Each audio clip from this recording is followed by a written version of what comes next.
Hey, now what's up? It is Coach Callie V with the Callie V podcast and coordinated coaching. Today I'm going to talk to you guys about learning. Yes, learning. I know, right? You're like, why? I know everything. Is that what you said? Did you say that you know everything? Because this is just for you. No, actually, this is for the people that actually want to learn too. But, coaches, I want to call you out right now. If you're listening to this and you're like, I don't need to learn anything, I know everything there is about. Just like that in that voice. There is about, because that's proper English. I know everything there is about what I'm coaching. I don't need to learn anything more. Come on, dog. Really? No. No, we should always be living and learning, right? Example. If you're married, it's not like it was in the beginning, right? And if you think it should be like it was in the beginning, no, you better learn how to make it last, right? So come on, I'm pulling you in here. All right. If you're a coach who feels like maybe something's like flatlined in your coaching career, or maybe you just kind of feel like you're at that wall, that threshold where you're like, I don't know what to do, this is for you too. But if you're that coach who loves to learn, who loves to place themselves in a community of quality coaches, this is for you as well. So let's talk about conferences. Let's talk about personal development. Let's just get that part out of the way first.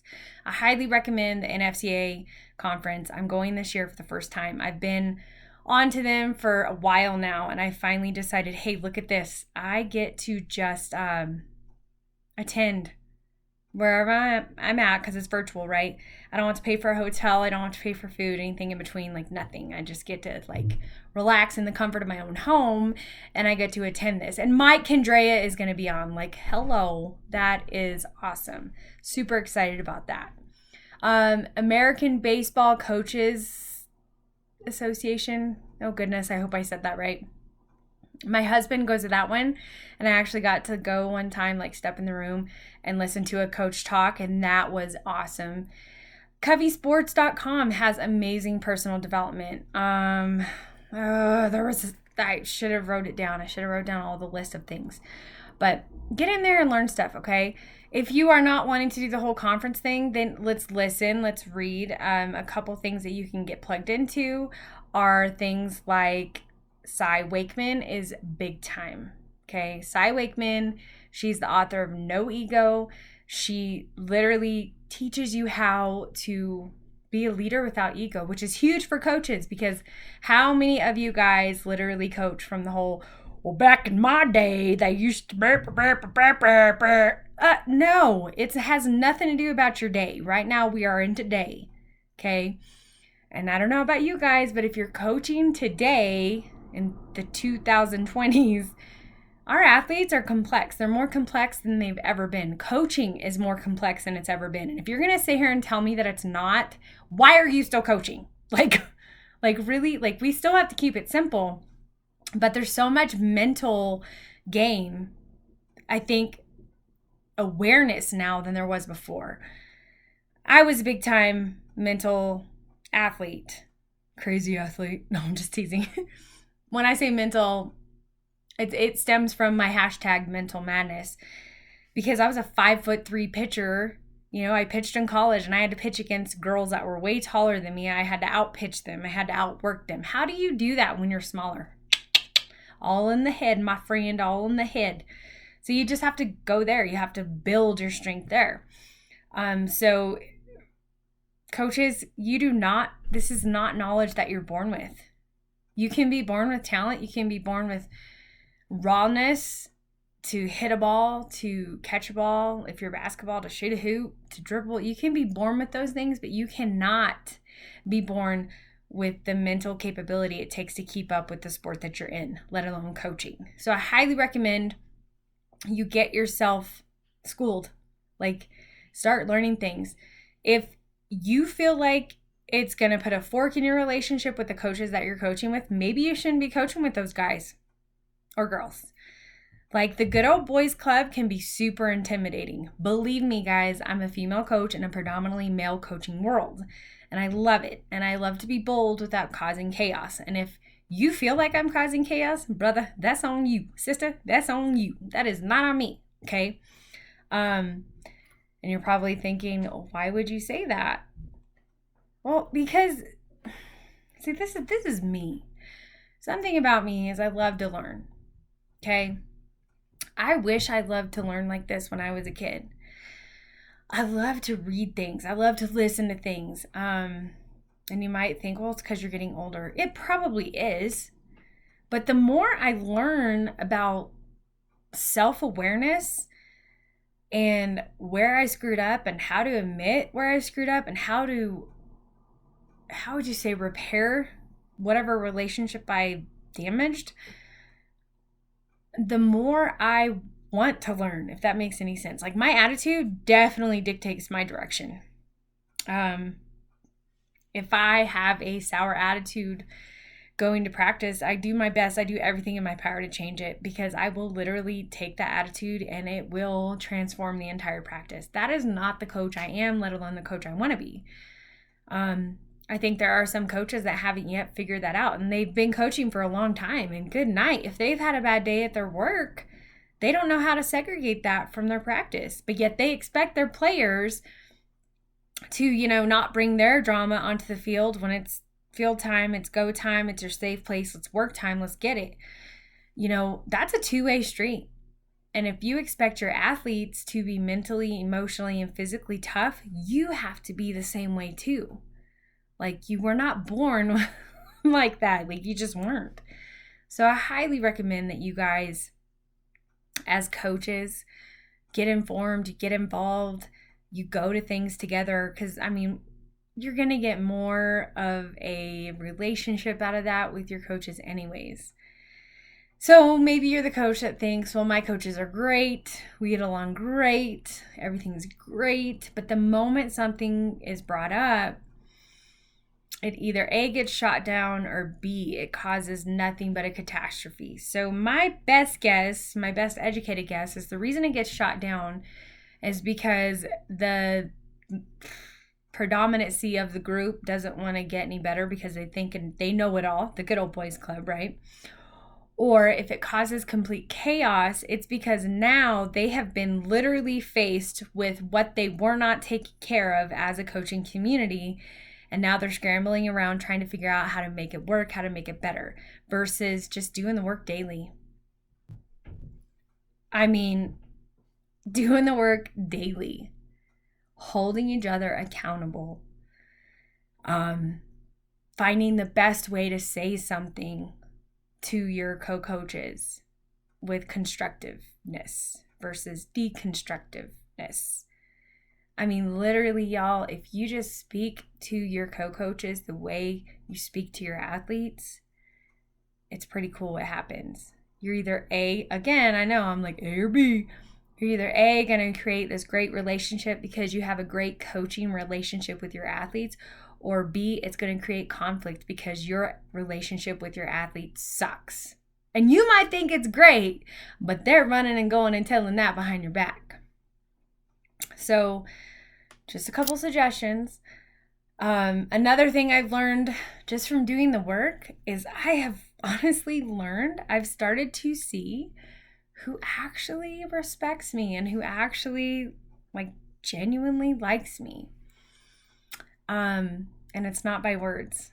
It's not by words. It's by actions. And it's cool because I've allowed myself to be placed in such a quality coaching environment, the people that I coach with, right? That if I don't pick up on it, they pick up on it. They'll be like, wow, that person does not like you, but they really try to sell it with their words, but their body language, it goes against everything they're saying. And I'll look at it and I'm like, oh my gosh, you are so right. This is why I keep you around to tell me these things. Not really. I keep you around, a quality coach in my life, because I need to make sure that I'm being the best version of myself. Bottom line. So, coaches, this is your call to action. This is your call to take action. This is your call to lead with love. If you think you know it all, you don't. It's not about knowing all the plays. It's about being able to take yourself off the pedestal because pedestals were made to fall off of. It's about taking those you've placed on a pedestal off the pedestal, okay? And reminding yourself of why you're coaching. Why are you coaching? What got you to coach in the first place? You know, for some of you, it's because your kid played. For some of you, it's because you didn't have kids, but you played college ball. So, hey, somebody in the community knew they'd love to bring you on. And before you know it, you've been coaching 5, 10, 15, 20, 30, 40, 50 years, right? But what kept you there? What kept you coaching? You know, was it the love of the game? Was it the love of the relationships that you were having? Was it the love of knowing that you were helping contribute to building a good person? That constructiveness in someone's life? Or worst case scenario, did you become a coach because you like to break people down? Maybe you were broken down. Maybe that's the trauma that happened to you. Maybe that's because somebody broke you and they just left you. And that's why you like to coach. There's, we all have a why, bottom line. Just like we ask our athletes, why? Why do they play? Right? What keeps you coming back? Even if you're getting your butt kicked, even if you keep striking out. I mean, come on, y'all. If you coach baseball, softball, you know that you will experience more failure than success as a coach as well as an athlete. I experienced it, but it's all those little wins in between that equal the big wins. And if you're a coach that likes to learn, who likes to build athletes up versus taking them down and leaving them there, that just spoke volumes to you, right? It's the big picture. It's the little things that get done correctly to create the big picture, the grand scheme of things, right? It's all about your intention. If you're a coach who feels like, man, I just can't get past this. I don't know what's holding me back. I keep doing this and it's not working. Well, there's your sign right there. I keep doing this and I'm not getting any different result. There's your sign right there. You've got to change things up. Learn, listen, read, watch. Find a quality coach and place them in your life. Accountability is huge, guys. You expect your athletes that you coach to hold themselves accountable and you're not holding yourself accountable? Come on, bruh. It's a two-way street. It's eventually going to catch up with you, and when it does catch up with you, it's going to be the worst case scenario. It will. That's just how it works. If you're a coach that loves to learn, who loves to invite, who loves to talk the game, even off time, off the clock, whatever you want to call it, this is for you too. This is your call to action to tell those other coaches, to invite those other coaches in your lives that think they know everything, that think they don't need to learn, that think doing their things the same way over and over again and not getting a different result. This is your invitation to them as well. So coaches, I just want to extend my coach heart out to your coach heart. Like, we are in a place in these kiddos' lives to make such an impact. Not only in their lives, but also their mom, their dad, their siblings' lives, right? Big picture thinking. That's what it's about. What are you doing with your athletes to where you're getting brought up at the dinner table because of something awesome you did? Or maybe worst case scenario, what are you doing to your athletes? You get brought up at the dinner table because of something negative you did. And it was bad. You got to kind of choose what kind of coach you want to be, right? You're literally impacting these kids more. Sometimes for the parents that work full time, you're impacting these kids sometimes more than their parents can. Hopefully that spoke volumes to you. But coaches, if you are struggling with this, do the work, figure out who did damage to you, let it go. Just refuse to be the victim. Allow yourself to be the victor. It can be done. You can let go of your traumas too. But you're in a place in a kiddo's life to do great things. And there's going to come a day where running on autopilot is only going to last so long, and everything that brought you to that point is you're going to meet it face boom. So you can either A, do the work every day and be ready for that moment, or B, have the attitude of, I don't need it, we don't need it, we know everything there is to know, because that's basically what you're saying, and have fun scrambling and trying to fix the situation that if you would have just done the work, you'd already know how to fix the situation. This is your call to greatness, coaches. You can totally do this. All right, guys, well, I better get off here because I got practice here in a little bit. Super excited. We got 3 more practices this week. This is 1 of 3. And then we got to go indoors because it's winter here. And unfortunately, well, it's not winter, but it's fall. Unfortunately, we have crappier months, like 9 months out of the year than other states. But we're not alone. We got softball sisters who practice indoor a good part of the year. So we got this. But I hope this added value to your life. I hope this added value to your heart. That's the biggest thing, is if you're a coach and this conflicted you, there's a reason. You're being called to greatness right now. Right now. Like, you're getting a tug on your heart to fix it. But you can't fix it with Band-Aids anymore. You've got to figure out where your breakthrough is. You know your athletes are going to have a breakthrough. Why can't you? Thanks, guys, for listening, as always, to the Callie V podcast. Take care and God bless.